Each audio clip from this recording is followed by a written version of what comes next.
Hi everyone, welcome to another episode of Living Life a Life You. I am your host, Dr. Veronica Garcia, and today I am joined with Coach Tay. Welcome, how are you? Thank you, I'm doing well. Thank you for having me. I'm so excited to have you here because I think that it goes under the radar sometimes, but no longer under the radar as much. You are the coach of our women's basketball team, Yes, ma'am. who are doing extraordinary, I hear. Yes. So tell me a little bit about, let's start, how long have you been at Life University? So technically 6 years, but I took, during the COVID year, I actually had my daughter, so I moved back to California for a couple of years. So now I am back. I'm fortunate that relationships are huge. And my AD made a call, and here I am. Come on back. Yeah. Back at it. I love it. Well, congratulations on your daughter. Thank you. She's absolutely healthy and great. Yes, she is growing. Yeah. 4 going on 20. Oh my goodness. We must interview her. I'm just kidding. Oh, she's ready.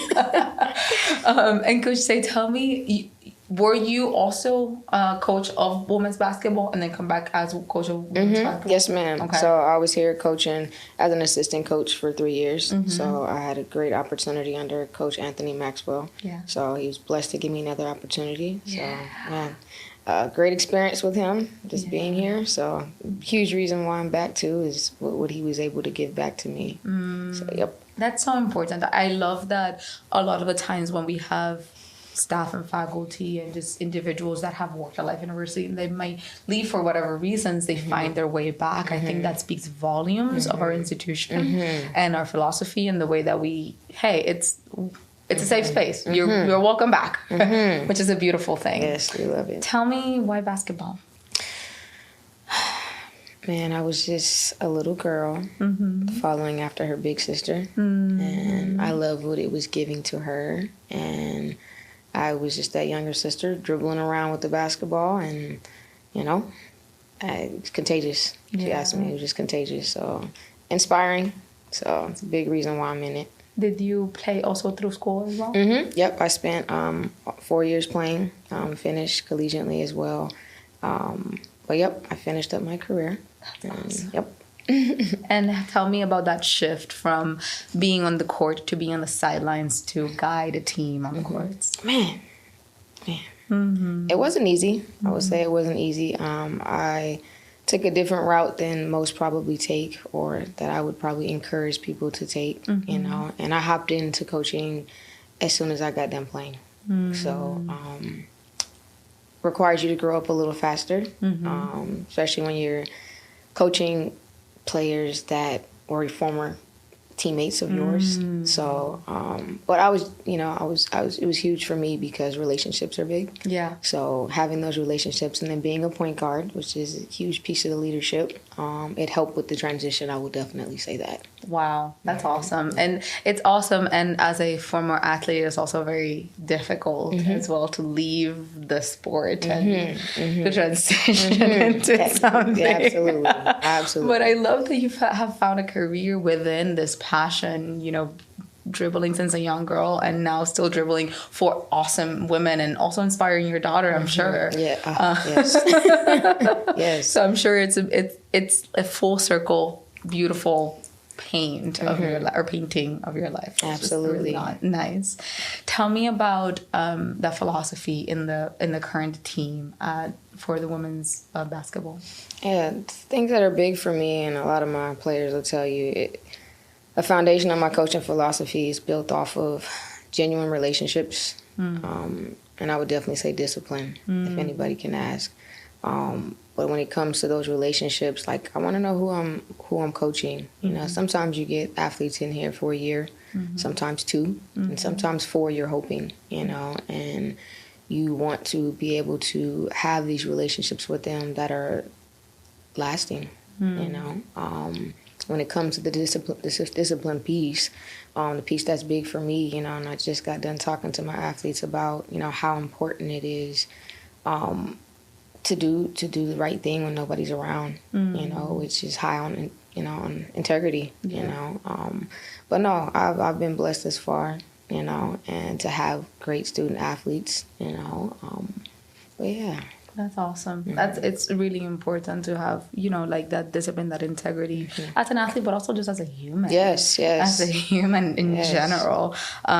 It's great to have that encouragement also from a coach and a mentor and a friend as well, because you're so involved into their lives all the time. You see them a lot more than their parents. Absolutely. Most of the time. Absolutely. We wear a lot of hats, you know, and you want to be able to be that big sister when needed, that auntie when needed. You know, some of these athletes, come from backgrounds where they don't have any. Some only have a dad or a mom, and being able to be a mixture of all of those things, with not just myself, just with my staff, having a male on staff has been huge for me. Being able for them to too have that uncle, that they may not have ever known, or that big brother, or, father figure sometimes, so it's been inspiring for me as well to be able to watch that transition. That's awesome. I love that. So now that you mentioned a little bit of other pieces, tell me, how do we work with our athletic trainers and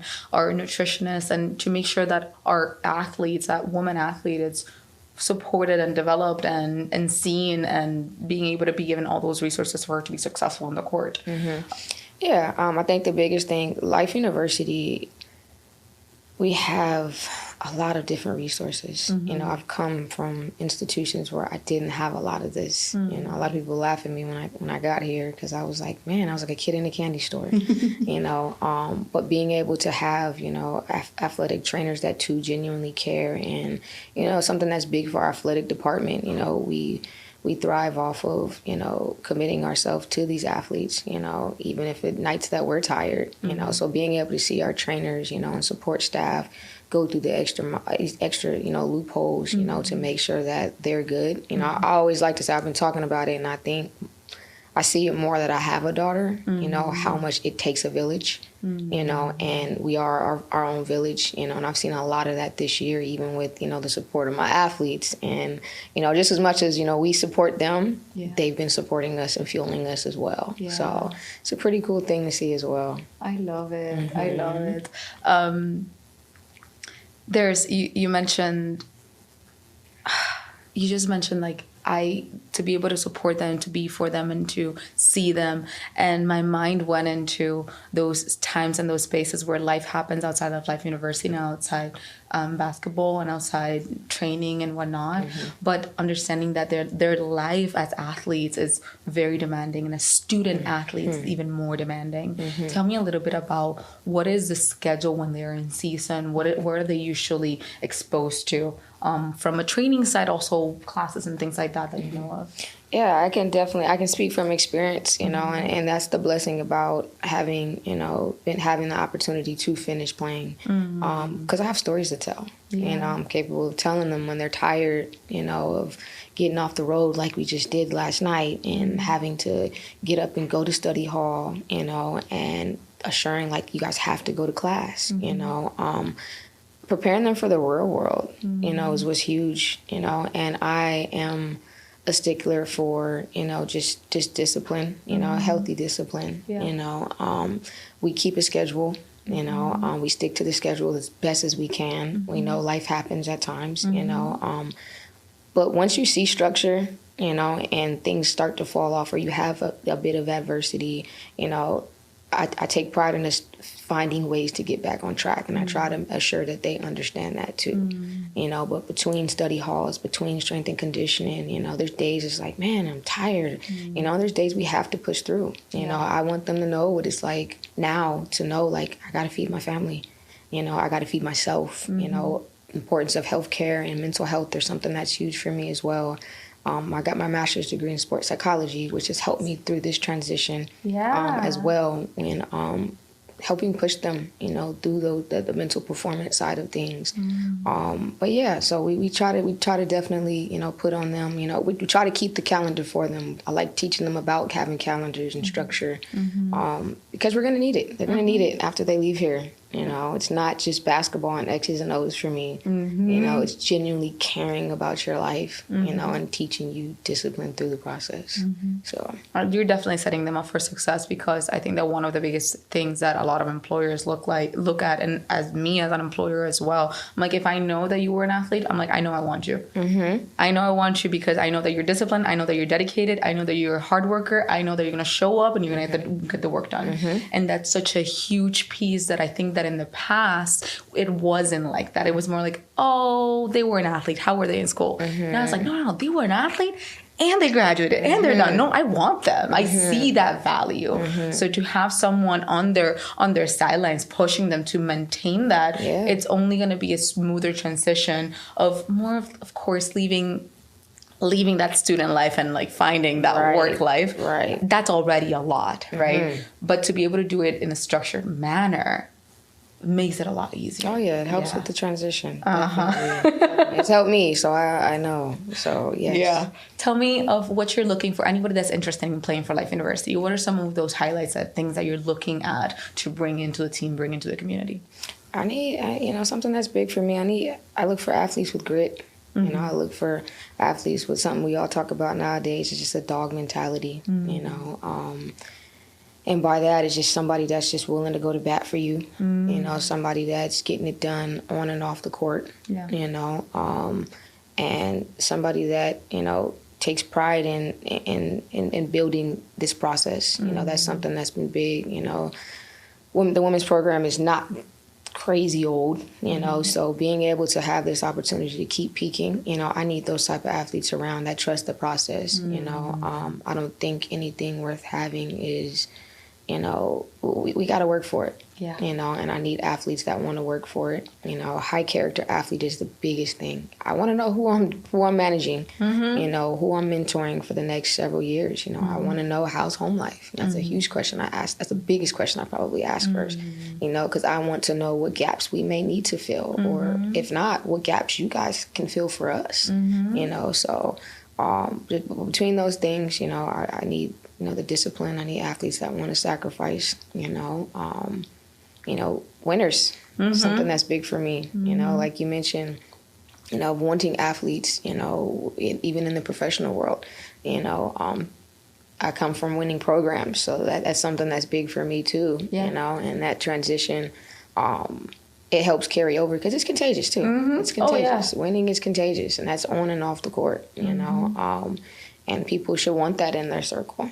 You know, I want athletes that know that they're going to make mistakes. You know, I push them, you know, make the mistakes so I can help fix them. You know, I tell my athletes that all the time, especially in game. You know, I was like, practice. I'm like, hey, you guys you got to be okay with messing up. You know, because the process is, you know, is growth, is constant growth. You know, and they have to be okay with that too. I love that. I think that's just so dedicated and driven and smart, because I always I have the opportunity of teaching at the university, and one of the biggest things that I tell my students is like, if you're the smartest person in the room, leave the room.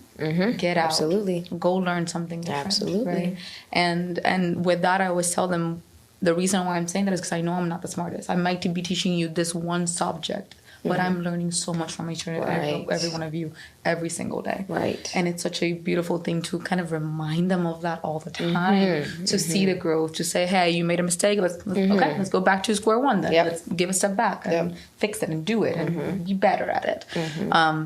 Thank you so much. This has been such an amazing conversation. I'm so excited because they clearly have a beautiful support system on the sidelines, and as an auntie and as a big sister and as all these different roles. Thank you for coming back to Life University. I'm also going to need the plug-in for a top like that, because I've been looking at it. I'm like, I love it. I got you. But good luck. Are you guys in season? Yes. We just literally got off the road late last night. On a 4-game winning streak. We got one more non-conference game on Saturday, and then we roll into a conference tournament next week. So, Yeah, so we're excited. Best of luck. Congratulations. Thank Be you. extraordinary and amazing and keep shining. Thank you. We'll see you. We'll definitely, if you are interested in attending any of the games, you can go to their website, correct? The athletics website at Life University, to see the schedule and to see the calendar. So please, please, please go on, go support them. They are doing an extraordinary job and they're working hard for the university, but also for themselves and for their ultimate growth. Well, thank you, Coach, for being here. I really appreciate it for everything that you do. And we'll see you guys on the next episode of Living Life How Life You. Bye. Bye.